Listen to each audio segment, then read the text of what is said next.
All right.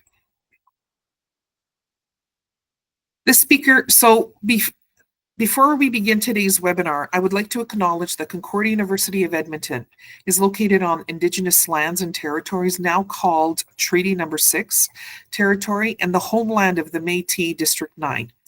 The North Saskatchewan River has been a significant place for the Blackfoot, the Dene, the Nakota Sioux, the Cree, Saulteaux, and Métis since the time immemorial. We honor and respect the agreements made by our ancestors to live in good relations for as long as the sun shines, the grass grows, and the river flows. As I mentioned, we are recording this webinar, so if you prefer not to be on the video, please turn your camera off. The recording will then be posted on our website for you to review anytime in the future you'd like. I'd also like to ask everyone to please keep their microphone muted to avoid any background noise. So today's webinar is titled The Future is Electric. From green homes with heat pumps to EVs, the future is electric and exciting. Our speaker will share stories of innovation, of the pace of change, and all the ways in which this innovation will touch our lives and build a sustainable future with jobs. Today's speaker is Mr. David Dodge. He's the producer of Green Energy Futures, a series of more than 400 documentaries on Canada's most inspiring clean energy and energy efficiency leaders, projects, and technologies. The stories have appeared on the CKUA radio network, in magazines, and at their YouTube channel and at the greenfutures.ca web channel. He has dedicated the last decade to researching energy, energy efficiency, green buildings, and renewable energy topics while highlighting the most successful leaders, projects, and business ventures that are part of billions of dollars in annual global investment in clean tech. David is a sought-after speaker who has delivered more than 175 talks and keynote addresses. He is passionate about energy diversification and innovation that is providing economic opportunities and jobs in a sustainable future. After David's presentation, I'll rejoin you and I'll facilitate the Q&A period. David, over to you. Thanks, Carla. So maybe give me a prompt when we should be heading into the Q&A period. I think I have a short enough presentation. I love the conversation afterwards, and so I don't want to miss that. So thank you for the invitation. I love coming, I guess I'm not coming there, I'm virtually there, to Concordia. My son actually went to school there, so he studied, what did he study? I can't remember. He went into education afterwards anyways. He was in drama, I think, when he was at Concordia. So I'm really happy to be here. I love doing this sort of thing. The presentation won't be the same, Cam, because I couldn't do the same presentation twice anyways. So here we go. I'm going to talk today about I have three key messages today, and I'm sorry I can't get my slide thing to work properly, so I'm just going to scroll up as we go. My three key messages today are that solar is going to be the top source of energy in the world. And that's really clear, and it's already well on its way. That may surprise some people, especially the folks who know how it didn't seem possible that solar would even be relevant even 15 years ago. Heat pumps are going to be possibly the second most significant technology in this evolution of energy transition. And they are basically going to be the #1 source of heat for our buildings, which is actually exciting in many ways. And your ride will be electric. I don't think there's any question at this point in time. So energy transition, it's easy to get kind of depressed right now when you look at the world and the geopolitical situation and, one major nation who's decided that they don't want to take climate action anymore. But I heard Al Gore this morning, actually. I was listening to a podcast. He said, don't overestimate the U.S. He said they're one of 195 nations that signed the Paris Accord, and we don't need them. That's what he said. This momentum is so strong that they're going to come along anyways, eventually, that we don't need them to be successful, which is, for some strange reason, I found incredibly reassuring. Energy transition investment last year, or in 2024, has doubled investment in fossil fuels, which is just crazy, because when I started this series, I never would have thought that. When I started this series 12 years ago, wind energy wasn't economic in Canada. Solar was practically irrelevant in terms of the quantity and its high cost. And here we are today, 12 years later, 13 years later, with in an incredibly different world. So the biggest key reason for a lot of this is renewable energy is cheap, and solar in particular is 100 times cheaper than it was in the 1970s and twice as efficient. So here's a picture of Gordon Howell, who, if you're from the Edmonton area, you know, I call him Dr. Solar. He's the guy who's been championing solar for most of his life. In 1995, he put one of the first grid-connected solar systems on his house in Edmonton in Western Canada. It was a 2.3 kilowatt system with about 36 60 watt panels, small watt panels, and it was 10% efficient. That cost $25,000 at that time in 1995, that small system. In 1975 prices, it would have cost $230,000. And then finally, in 2024, last year, he actually finally replaced the system with a modern solar system is it 30 years later? I think it's 30 years later, with a 9.8 kilowatt system, 445 watt panels, 21% efficient, so they're twice as efficient. And the cost of the solar modules was $2,600 compared to $25,000. So pretty crazy how things have changed for solar. And of course, the primary reason for that is the decline in price. And that's what this graph shows, from about $100 a watt to I think it shows at the bottom 50 cents a watt. And that's just for the cost of solar. That's not for installing it and all that good stuff. Electricity, the future's electric, as we said in the promo for this. Electricity generation and is going solar. So right now, where solar is on a major upward trajectory, it's predicted to overtake all other methods of generating electricity in the world by 2035. And already it's becoming very important. If you look at scenarios for energy transition, and it really doesn't matter if it's net zero or base scenarios or economic scenarios, the economic scenario on the left there, here's what most people think the future is going to look like. So even the economic scenario on the left is a prediction based on, okay, the current economics of energy transition and the different ways of producing energy. How's this all going to turn out? The one on the right is, okay, let's direct some public policies and try to move it quicker and try to get to net zero fast. Remarkably, they're not that different. And if you look at solar, the yellow in the middle, it's pretty significant. Even in the economic scenario, they're predicting 70% renewable energy by 2050. If we do nothing, if we just march forward with the present level of price and economics of solar and other renewable energies. You may have heard there's a lot of contrarians out there right now that energy transition's dead and it's not working. So I actually interviewed a guy who's really I've grown to appreciate. His name is Michael Liebreich. He's the founder of Bloomberg New Energy Finance and one of the most articulate people on energy transition and renewable energy that I've ever interviewed in the world. He says rumors of the death of the energy transition have been greatly exaggerated. I'm not going to spend a lot of time on this because I want to move to some more personal stuff for you and for me after this, but I think this context is really important. So even today, in the wake of geopolitical stability, he says it's time for a new approach. And he's calling this new approach the pragmatic climate reset. And this has really resonated with me. And I'm actually working on a 3 or 4 part series that'll start next week on my channel right now. So this is fresh stuff. In fact, this is even ahead of me actually releasing the information. So what Michael's saying is we need to change our whole approach from the idealism and the absolutism of the past to something that's much more pragmatic. And he says if we do that, and considering the graphs I've already showed you that shows you that progress is going to continue anyways, he says we can have a pretty bright future. So he says some of the things we need to do to change our approach is stop demonizing people. He says we need to reset politics, energy priorities, and reset targets.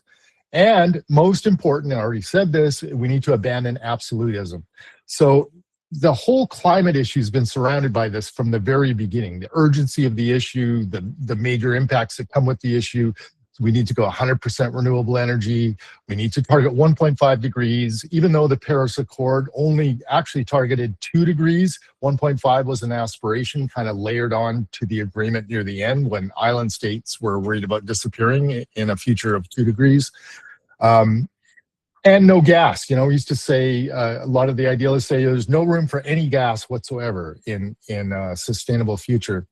And worst of all, at least according to Michael, are improbable worst case scenarios or even business as usual scenarios that project a future that is a little too dire and probably not even possible. So he says we need to abandon the whole idea that we need to live by the maxim, rather, perfection is the enemy of the good. In other words, we don't need to be perfect. We just need to make progress in a logical, sustainable way. So if we abandon the idea of perfection and absolutism, he says we can get to 90% clean electricity easily and economically. And that's what this graph shows. It shows the marginal CO2 abatement costs. And so up to 90%, you can see it's well under $250 a ton and probably as low as $150 a ton for the vast majority of it, which is very affordable in today's with today's economics. He also says, if we abandon the idea of absolutes, we use natural gas, not the way we use it today. Like in Alberta, our big natural gas plants are meant to be running all the time and provide baseload electricity. But he says what the future needs are natural gas plants that are called flexible natural gas plants that have a different kind of turbine, different kind of technology, whose only purpose is to facilitate as much cheap renewable energy on the grid as possible. And he says if we do that, we can get to 90 or 95% clean energy on the grid very easy, very economically. And so if in the past, by targeting 1.5 degrees, which was probably not achievable anyways, by shooting for 100% renewable energy, net zero by 2050, all of these really hard goals, he says, I think we need to think about this as transitioning like a tortoise, not a hare. And, as he reminded me in our discussion when I was interviewing him, the tortoise actually wins the race in the long run. And so he says, let's look at this objectively. Let's say growth in demand for energy is 3.3% per year. There are a lot of critics that look at energy transition and say renewable energy can never cover the growth of demand for energy, which is coming as we electrify everything. And so we'll never get there, and fossil fuels will always play a role. But what Michael says is that we know it's already possible to grow some of these industries quite quickly. And in fact, the growth rates right now are pretty astounding for solar, for wind, for batteries, for a lot of these technologies, even for EVs. But if clean energy only grows 5% per year, he says fossil fuels, if we do nothing else other than continue, will be squeezed out by 2065 anyways. So all of these big wars about whether it's 2040 or 2050 or 2062 or whatever are really for naught, because we're going to get there. The question is just a matter of timing. He says under this scenario of relying on growth to simply naturally squeeze out fossil fuels over time, he says we can still hold climate change to 2-ish degrees Celsius. So now I want to switch gears from the big picture, and I'd be happy to chat about the big picture more when we get to the question period. Let's talk about a lot of specific stuff. So one of my favorite pet topics these days is heat pumps. When it comes to building heating, which is huge, buildings are huge when it comes to emissions, somewhere between 30 and 40% of emissions. And we used to think it was really hard to eliminate those emissions because most of them come from heating the buildings. So heat pumps now it's becoming very clear, are going to become the key technology. So if you really want to invest in a company, go invest in an HVAC company and teach them about how heat pumps work, because the future is their oyster. Mark my words. In 2022, 400,000 heat pumps were installed in Norway, Sweden, and Finland, the Nordic countries alone. In 2024, heat pumps outsold gas furnaces even in the US. They're 2 to 7 times more efficient, depending on what they're doing. On the heating side, it's between 2 and 3 ish times more efficient than 100%, so 300% efficiency. On the cooling side, they can be up to 700% efficient. And that's the other cool thing about heat pumps is they heat and cool buildings. The technology's proven. We've been doing geothermal and using heat pumps. Well, heat pumps are used in our fridges, for gosh sakes, and that's been done for, I don't know how long, many, many, many years. But heat pumps as heating and cooling instruments have been around for a long time. There are many hundreds of thousands of systems installed. The only thing that we needed to do, in our case in Canada, was just to see if we could get them to work in our slightly cold winters. So to evaluate this, I did a 2-year project all on my own. And what I wanted to do was test the limits of heat pumps in Canada. So I took my cabin, which you can see there in that picture, and basically it's a worst case scenario. It's 2x4 insulated, so very little insulation, R12 insulation. It was literally the worst case scenario for a heat pump. I hired an energy auditor, had him look at the house, and had him develop a strategy where I could do really modest energy improvements, because without doing double walls and shooting for net zero ready, what could I do just to make it work? And I was looking for the minimalistic approach.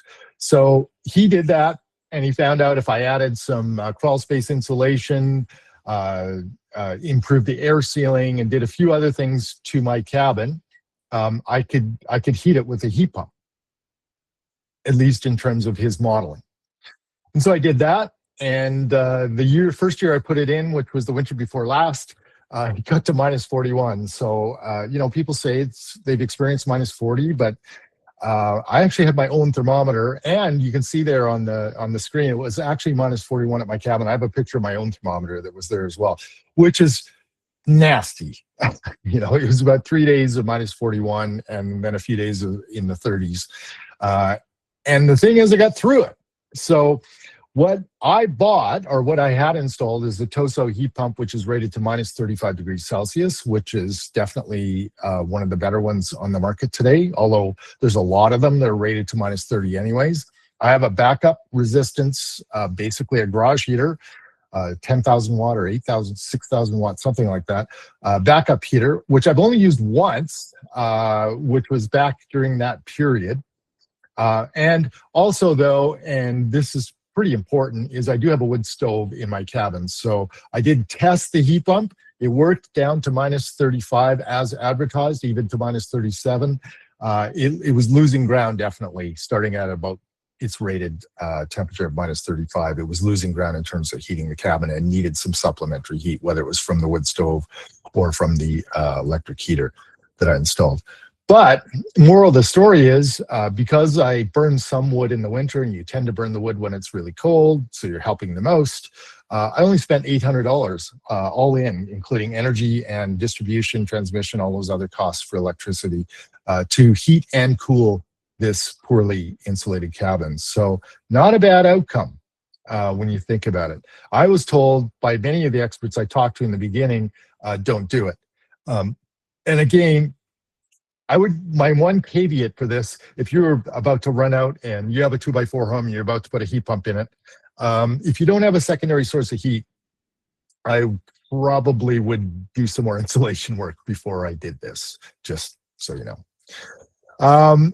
I'm just going to touch on hydrogen for a second because it's such a big deal in Alberta, and it follows on the home heating thing. So really, even according to the gas guys who I interviewed and have on the record as saying, there's only really going forward 2 ways of heating our homes.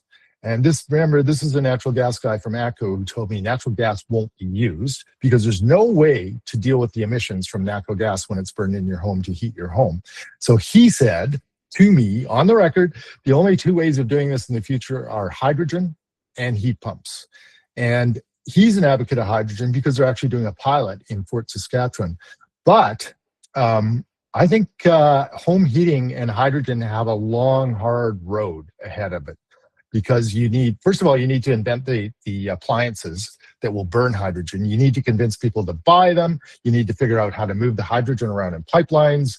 There are just a lot of barriers that need to overcome, whereas heat pumps have zero barriers.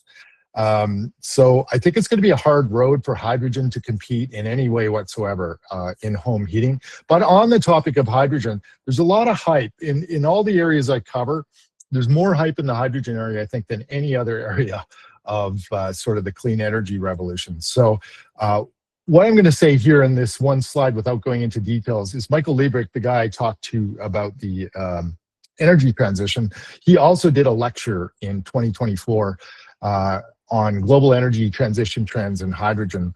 That is the bottom line on hydrogen. It's amazing. He covers it from A to Z, from how economic it is, what uses we should be thinking about for it, why it's hard to transport it, et cetera, all in this one lecture that was done last year. So if you search for Michael Liebrich and hydrogen, you'll probably find that lecture, and I have the link if you have trouble finding it. Now, moving on to what we can get involved with and what we are doing here in our area. Blatchford is an amazing project that started many years ago and kind of seemed to languish for a while, although all new developments do languish for a while in the beginning, especially if you have to rehabilitate old airport lands and clean up some contaminated soil and blah, blah, blah.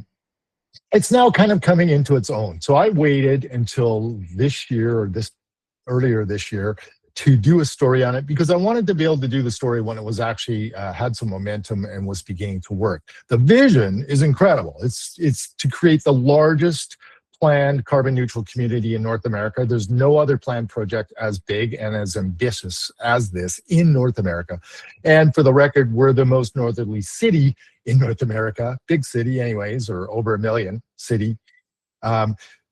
What makes Blatchford kind of unique is ever since the beginning, they've had a green building code. They've been ramping up the standards for that over time. It's all heat pumps. So in Blatchford, the main way of heating for most of the homes is a district geo-exchange system, so geothermal heating on a district scale. But there's also air source heat pump homes in the neighborhood that if they reach net zero with air source heat pumps, they're allowed to not hook up to the district energy system. So that's the compromise that was carved out in Blatchford. And so one builder in particular is really focusing on that, and they're building net zero solar powered homes with air source heat pumps in Blatchford. Blatchford is pretty amazing. If you haven't been there, it's an amazing design for a neighborhood, very different than we're accustomed to in the Western world and particularly in Canada. There's plenty of public space and amenities, more than many neighborhoods have. So in exchange for your tiny or non-existent yard, you get an incredible array of public spaces from a lake-sized pond to trails and to community gardens and playgrounds and all kinds of good stuff. It's a pretty neat plan for the thing. LRT is right on the site, which is pretty cool as well. You can get to downtown in about 10 minutes on LRT from Blatchford. And it's literally close to everything. So I did a whole series on this. So if you want to dive more into this and learn more about it, there's a 5-part series I did at greenenergyfutures.ca on this, which is one of my favorite series in a long time. So I highly encourage you to do that. One of the companies we zoomed in on as part of our coverage of Blatchford was Landmark Homes. Landmark Homes is a longtime Edmonton builder who was actually one of the first production builders to build net zero, way ahead of the 8 ball many, many years ago, 15, 16 years ago. 17 years ago, maybe. They're now building in Blatchford finally, and they're building net zero townhouses like the ones you see in that picture there. Their model is to build a home that comes with the solar, comes with air source heat pumps rated to -30.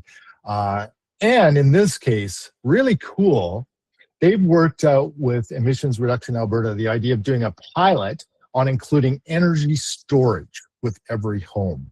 And the idea is you're going to link those homes. Once they build 100 net zero homes with energy storage in them, they're going to link them together and run a virtual power plant pilot project. So in other words, combine the power from all those homes that you can get and market it to the grid to provide peaking power during the supper hours, that sort of thing, and see if they can make the homeowners some extra money doing that.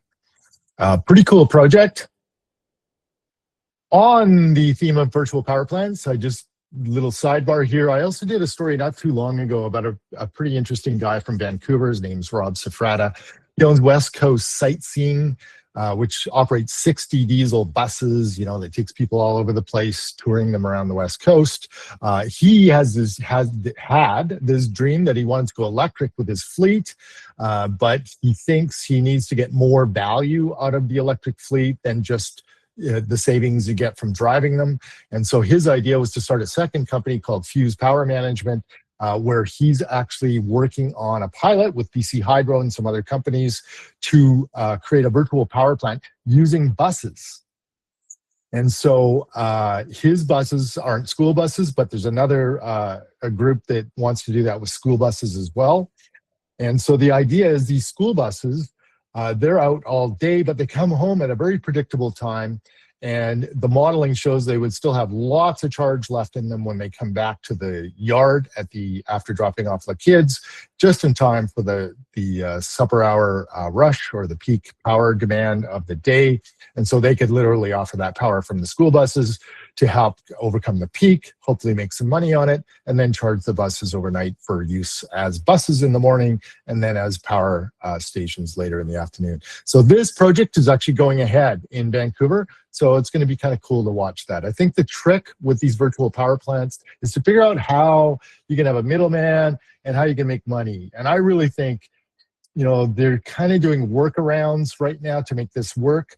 In the long run, it's probably our government and our grid operators that need to have policies that facilitate virtual power plants to make it economically viable. If you pay them like you would pay for peaking power, the same rates you would pay for peaking power to a power company, the economics would be very good.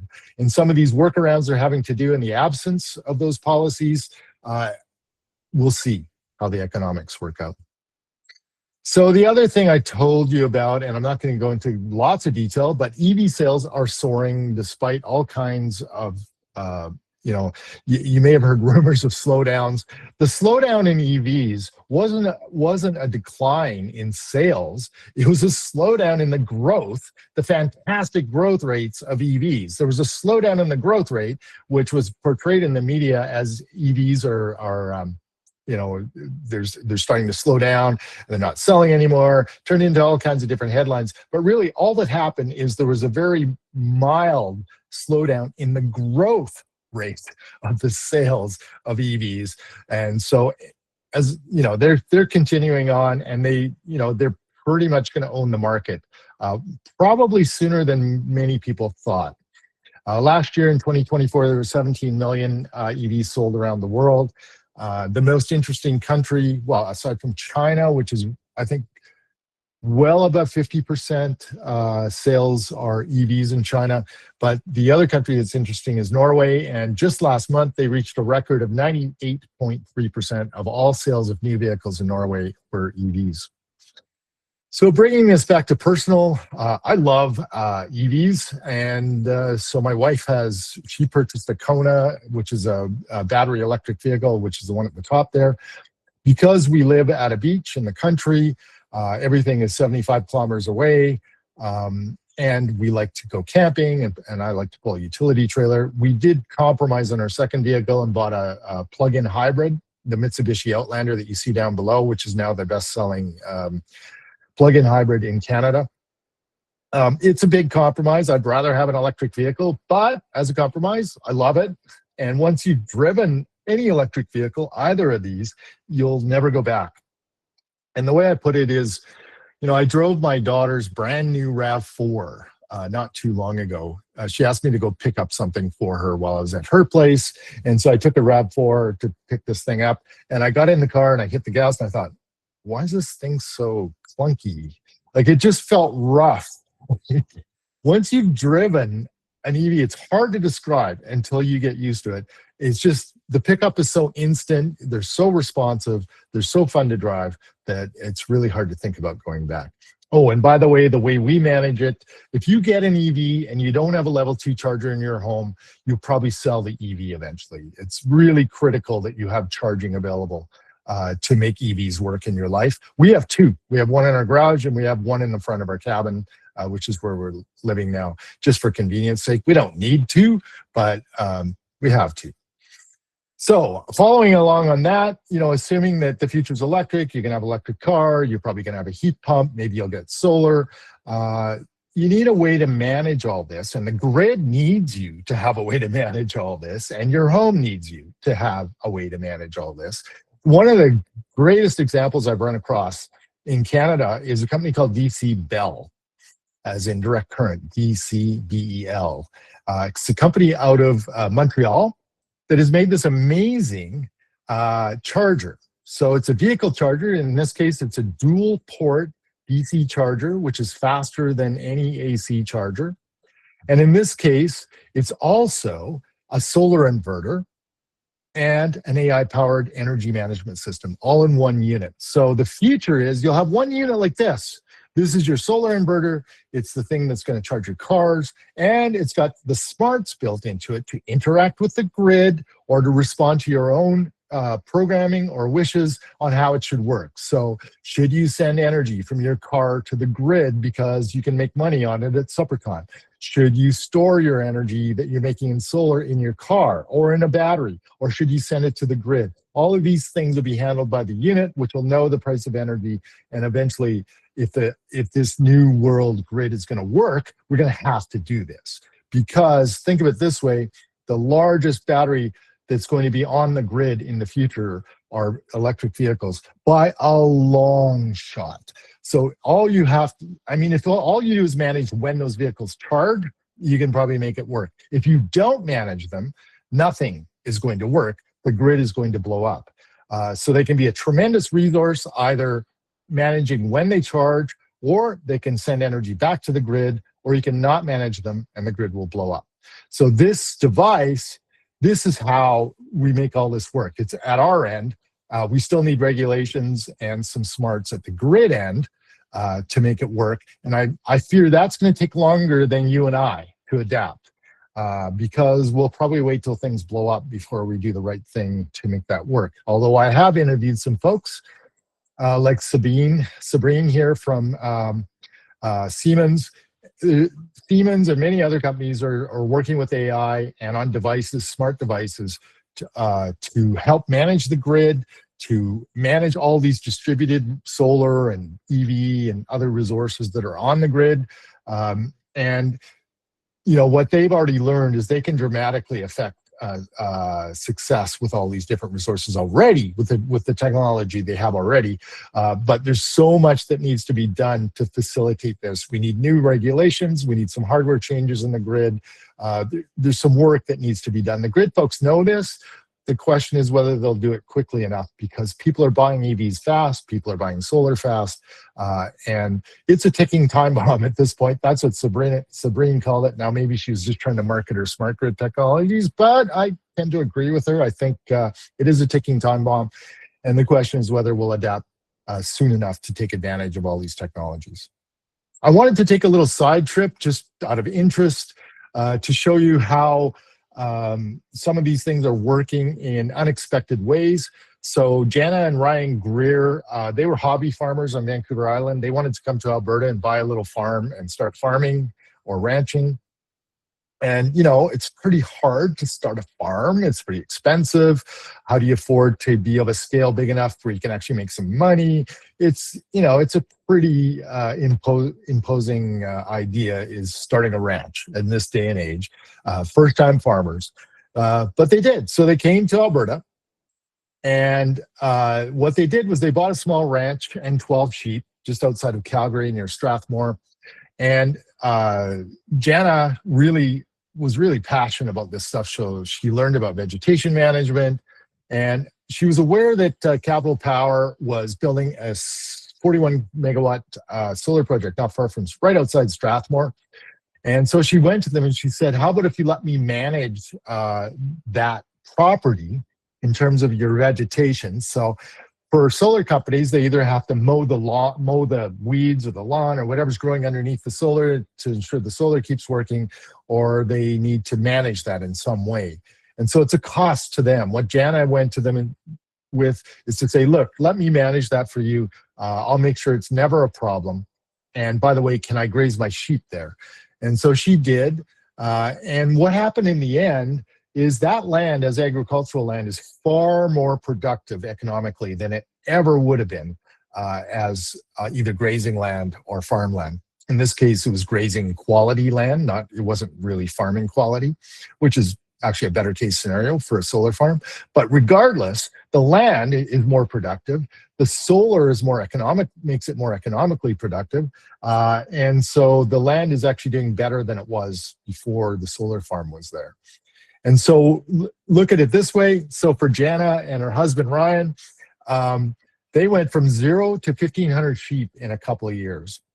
And they would not have been able to do that in the conventional way where you buy enough land or you rent enough land and you buy it would have been hard. They would have been in major debt. So Jana's a first generation farmer. This has been so successful for her that she now has 1,500 sheep, just a few years later, that she grazes on this solar farm.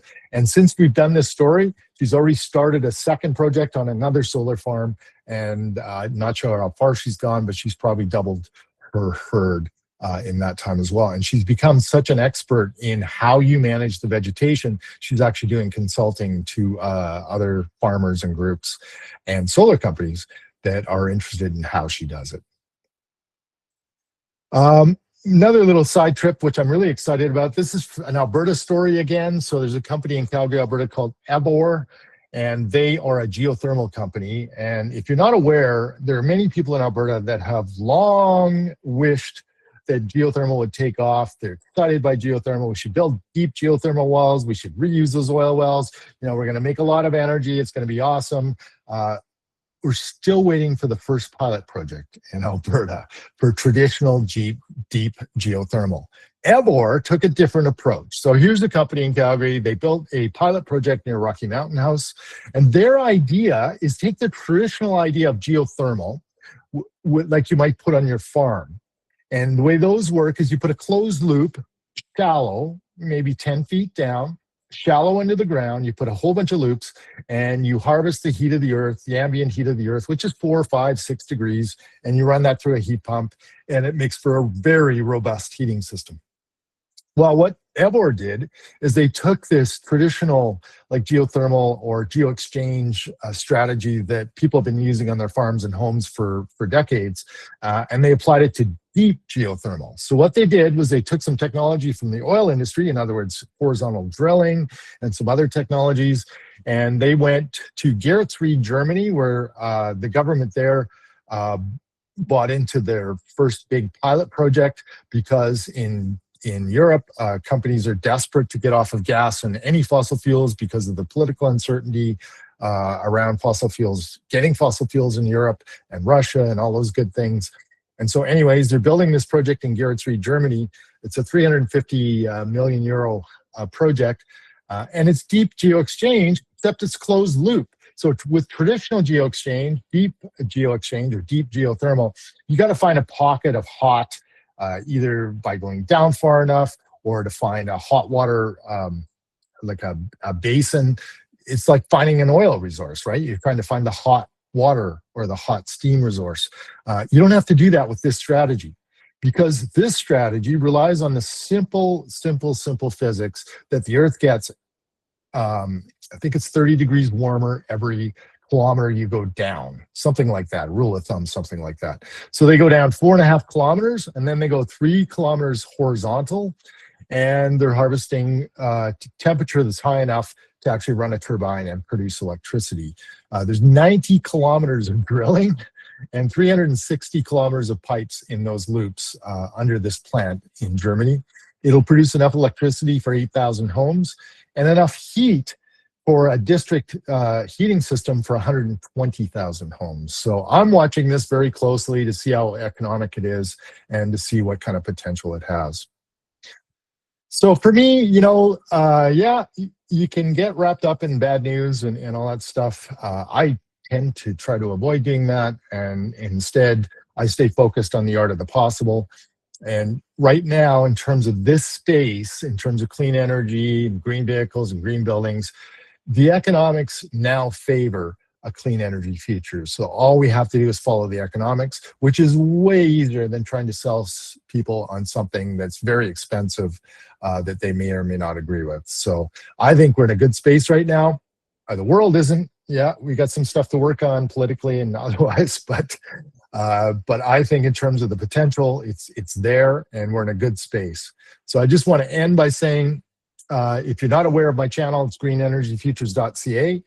There's 400 documentaries there. You can link to our YouTube channel. You can watch our YouTube videos for a long time. Or you can subscribe to our audio podcast, which is a collection of our stories that run on CKUA radio across Alberta. And you can listen to those as you go for your walk. And I have one ask of you. If you like the stories, or you're even mildly inspired by some of the stories, please share them. So, go to greenenergyfutures.ca, subscribe on YouTube, and share the stories you like. That's all I ask. So thank you very much. I look forward to having a conversation. Thank you very much for that, David. Very much appreciated. At this point, I'm going to invite you to please ask some questions. Feel free to use the raise hand function, or you can type your question into the chat box, and I will deliver them to David. So, any questions from our audience? Okay, we have one here from Licia. Licia said, you mentioned the pace of change and innovation in the move toward an electric future. What do you see as the single biggest infrastructure challenge? Example, grid capacity, charging access, raw material supply that needs to be urgently addressed in the next 3 to 5 years to support the widespread adoption of EVs and residential heat pumps. That is $1 million question, isn't it? What do I see as the single biggest infrastructure challenge? Well, I think the biggest challenge is probably the grid, because now the grid needs policy changes to allow us to integrate all these smart technologies and make sure our EVs are integrated, make sure our solar systems are integrated. That can be done. That's just new policies and some minor changes to the grid. But we also could really use interconnectivity. So stronger connections to other provinces and other jurisdictions so that renewable energy can be moved around the grid. I don't think there are huge problems in front of the energy transition. I think a lot of it can happen as is. The grid can go pretty far, even if we don't do those changes, but those changes will be necessary in the grid. For EVs, in my personal experience, our charging infrastructure in Alberta is a disaster. That's one of the reasons we don't travel as much as we probably could with our EV, is Alberta has a lot of work to do. The market is probably ahead of the charging infrastructure, so we've got a lot of work to do on that. Thank you, David. Next, we have Bill Eggerston, and Bill Eggerston, and then we'll move on to Martin Higgins. Bill? Let me make 3 quick comments before my question, David. My apologies. First, need to admonish you on ignoring or underplaying the need for energy efficiency and conservation. We always start off saying, do you actually need to use, consume, waste that energy? Can you turn out the lights, close the doors? Then you move into the supply by green. Second, also want to always mention the fact that whenever we're talking solar, wind, whatever, they are non-dispatchable, so you need batteries, which is lithium, which is a whole lot of problems. And then third one is just to underscore where I'm coming from. My house, I renovated into the top 20 in Canada 10 years ago, so I know how to save energy through both supply and demand. But here's my question. The association that I run, Net Zero Plus Canada, part of our goal is to stop the BS that is proliferating. Greenwashing, perhaps, is a better term. The use of the term net zero with absolutely zero substantiation or validity to the claims. And I have found that when you go to most of the companies, primarily, that say they're net zero, they don't explain how they are net zero. And you also have the people who are doing good things, like largest geothermal systems in Canada is being installed right now in Ottawa at Parliament Hill, and there's absolutely no word as to what what is being produced by the geothermal there. So David, my question is, what is your view on transparency? You used the term net zero a number of times. How do you want it proven? Well, Bill, I do agree with you. I certainly agree with you on energy efficiency and the idea of building these net zero homes. My cabin aside, I would much rather double the walls in my cabin, and as soon as I can afford it, I will do that. But I realize that humans are humans, and they will do the most affordable thing. So I wanted to do the experiment in the real world. But yes, energy efficiency is definitely top shelf.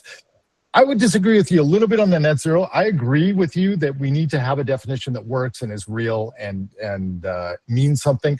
But I think the challenge is to get people to buy into it first.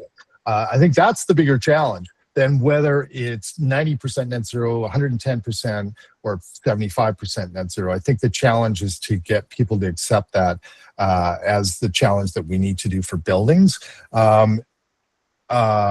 And, you know, it's funny because I'm just working on a new series. I'm working with the Canadian home builders on net zero home builders. And the first pre-interview I've done for that series, which won't come out for a long time, by the way, was with a company in Ontario. And they started doing net zero ready homes. They don't do net zero in Ontario because solar is not in a good way right now in terms of the economics of how it works in that particular jurisdiction. Works really well in Alberta, not so well in Ontario right now.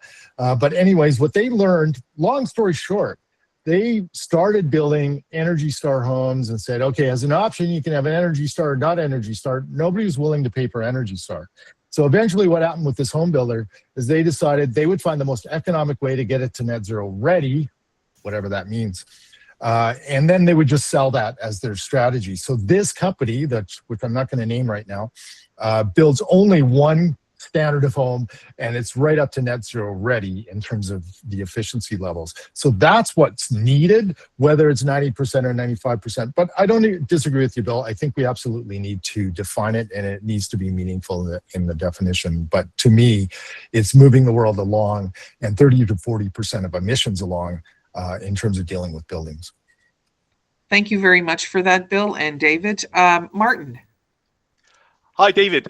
Firstly, fantastic talk. Really enjoyed it. Thank you very much for coming to talk to us. Just a quick one. From the grid side, so my background is electrical engineering, all this sounds terrifying from the perspective of intermittency, inertia, and stuff like that. So have you spoken to anyone, perhaps, because I know you said Siemens and Sabine, but they have a vested interest in selling their products, right? Have you spoken to anyone from the grid side who maybe is less doom and gloom, or what are their thoughts on it? You know, that's probably a shortcoming, Martin. I'd love to talk to somebody who's willing to actually talk open about it. You do tend to get some BS from those guys because they're a little afraid of their masters right now, depending on which jurisdiction you're in. But yeah, that's a really good point. But terrifying? No, I don't think it needs to be terrifying at all. You know, I just think we just need to be ready. I mean, I think what the grid folks should do is sit down and just look at the adoption rates of EVs and solar and distributed energy and make sure that their plan is planning for that rate of change, because that rate of change is coming, whether they like it or not. And so, you know, there's a wonderful opportunity here to really do it well, but it's coming. There's no turning it away. It's going to come and we're going to blow up, or it's going to come and we're going to deal with it. There's only two choices. Thank you, David. Thank you, Martin, and thank you, David. We have quite a few questions, and I'm going to take another one from the chat here. We have one from Patrick.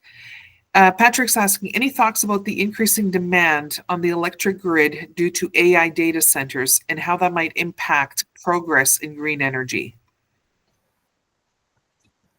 Yeah, I have a couple of thoughts on that. I mean, all the stuff I read is we should all be worried about it. So highest level response right there. But I also think there is an opportunity, you know, if you say that they should get their energy from green sources, there's a lot of money there for innovation. So there's one thought, you know, make sure their energy's clean. I don't see jurisdictions having the courage to do that at this point in time. That's where we're at geopolitically. But it's going to come. Although it's funny, I was hearing a story yesterday about the blowing up of AI, that AI might be a bubble. but I doubt it. I think AI is coming, and I think we're just going to have to learn how to deal with it. And so I think that has to do with challenging them to use only clean energy and to find new and innovative ways of getting that stability that that we were talking about a couple of minutes ago out of renewable energy that is doesn't work when it's dark and when the wind's not blowing. Thank you very much, David. I know we have a lot more questions, but just in the interest of time, I do have to wrap it up. I know folks may have something else to go to here at the top of the hour. If you have any questions that haven't been addressed, please feel free to email us at mcneilcare@concordia.ab.ca, and we'll be happy to connect you with David to have your questions answered. I just want to take this opportunity to thank you once again, David, for joining us. And I want to mention to everybody to join us on December the 9th. On December 9th is our next webinar, and we have Dr. Sergey Ishatov, who is one of our very own here at CUE, a faculty member, whose title of his webinar will be How We Can Move Toward Energy Certification for Homes. So once again, thank you, everyone, and please join me in thanking David for his talk, and I wish you all a fantastic rest of your day. Thank you very much. Thank you very much for the opportunity.